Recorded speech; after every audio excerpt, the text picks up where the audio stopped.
สื่นอายทหารขอนักงานทั่วหน้า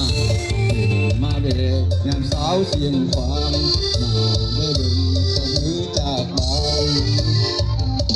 มือหอบน้ำเต่าในนาเพียวน้ำอุ่นทุ่มป่ามันต้นไผ่สาลีเขียวถึงโนนฟูไอ้กะย้องกะสาวบ้านเฮาจังมันเก่งแท้นาผู้ใดแต่รำเรียงตัวเก่งสาวสิ่งความที่ใจประชัยจังนั้นยวนตัวนิ่งได้เย็นอยู่ใกล้หุ่นแปดหุ่นพับดีบอนหน้าอ่อนซ้อนสาวคนน้อยกองห้อย12ไม่ดีแก่อยู่พึ่งข้าทหารเพื่อต้านทานกับชนอากาศเมริกา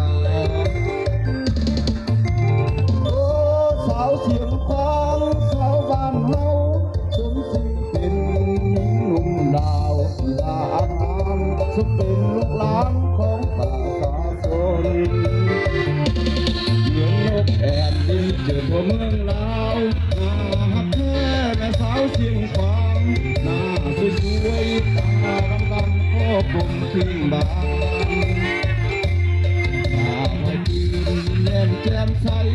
ควงก้าวไปตามเส้นทางรถไฟประเทศไทย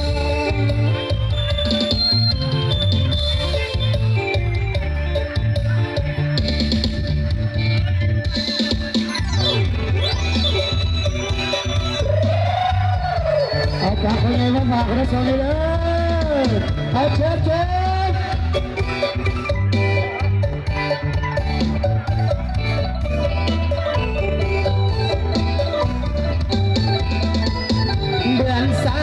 ออกไปสามค